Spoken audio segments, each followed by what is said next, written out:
આ 5 ભૂલો એવી છે કે જેના કારણે સોરિયાસિસમાં સુધારો આવવાને બદલે તે બગડે છે અથવા એમનેમ રહે છે. સૌથી પહેલી ભૂલ કે જ્યારે સોરિયાસિસની શરૂઆત થાય છે ત્યારે ઘણા બધા અગર માથામાં થયું હોય તો એને ખોડો સમજે છે, અગર બોડી પર થયું હોય તો એને સૂકું ખરજવું સમજે છે, મતલબ કે પોતાની રીતે ડાયગ્નોસિસ કરી નાખે છે અને એમને જરૂરિયાત નથી લાગતી કે ડૉક્ટર પાસે જઈ અને આનું ડાયગ્નોસિસ કરાવીએ, એટલે પોતે જાતે ને જાતે જ સારવાર કરે છે. એના કારણે પણ સોરિયાસિસ વધતું જાય છે. તો સૌપ્રથમ તમે આ ભૂલ કર્યા વગર તરત જ ડૉક્ટર પાસે જાઓ અને એની સારવાર કરાવો.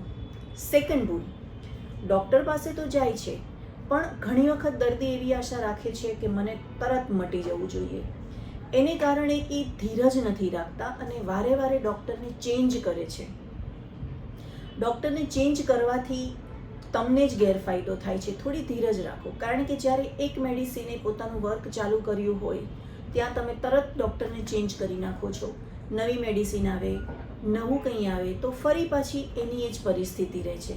તો થોડી ધીરજ રાખો, ડૉક્ટરને સમય આપો, દવાને એની સારવાર કરવાનો સમય આપો, એની અસર થવાનો સમય આપો, તો તમારા સોરિયાસિસમાં ચોક્કસ સુધારો, ફાયદો થશે જ તે. ત્રીજી ભૂલ કે ડૉક્ટરે સૂચવ્યું હોય કે તમે ડેઇલી સ્કિન કેર કરો, તો ઘણી વખત દર્દી ડેઇલી સ્કિન કેર નથી કરતા. જેમ કે એના ઉપર ઓઇલ કે મલમ લગાડવાનો આપ્યો હોય, ગમે એટલી વાર ધોવાનું કીધું હોય તો એમાં પણ નથી ક્લીન કરતા. બહાર જતી વખતે પણ અમુક કેર કરવી જરૂરી છે કે જેથી સ્કિન ખરાબ થતી અટકે, તો દર્દી એ પણ નથી કરતા. તો તમારી ડૉક્ટરની સલાહને અવગણો નહીં, પણ એ પ્રમાણે તમે એને ઇમ્પ્લિમેન્ટ કરો તો પણ તમને ફાયદો થશે જ. ચોથી ભૂલ કે લાઈફસ્ટાઈલમાં બદલાવ નથી લાવતા. ડૉક્ટરે તમને સૂચવ્યું હોય કે તમે વ્યસન છોડો, અગર વધારે પડતી ચિંતાવાળો સ્વભાવ હોય તો થોડા કામ રહો, કૂલ રહો, તો એ પણ નથી કરતા. તો આ ભૂલ પણ ન કરો, કારણ કે વ્યસનથી હંમેશા સોરિયાસિસ વધે છે. તો આ કરવું પણ જરૂરી છે.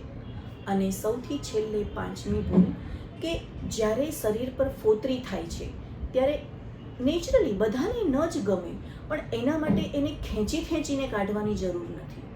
સોરિયાસિસની ફોતરી એ one type of dead skin જ છે, એ એની મેળે ખરી જશે, એની મેળે ખરવા દો. પણ જો તમે એને ખેંચીને પીલ ઓફ કરીને કાઢશો તો એ મરેલી ચામડી જીવતી સ્કિન સાથે પણ ચોંટેલી છે, મતલબ કે તમારી સારી સ્કિનને પણ ખરાબ કરશે. તો આ ભૂલ ક્યારેય ન કરો. ઘણી વખત તો ઘણા દર્દીઓ એવા હોય છે કે કોઈ કઠણ વસ્તુ હોય એનાથી ઘસીને ફોતરી કાઢી નાખતા હોય અને એમ કે મેં કાઢી નાખી, મારી સ્કિન હવે સારી થઈ ગઈ. એ ભૂલ ન કરો. એ તમારી સ્કિનને સારી નથી કરતી, પણ તમારી સ્કિનને વધારે ખરાબ કરે છે. માટે જો સોરિયાસિસમાં સુધારો લાવવો હોય, જો સોરિયાસિસને મટાડવું હોય તો પ્લીઝ આ 5 ભૂલ તમે ક્યારેય ન કરતા.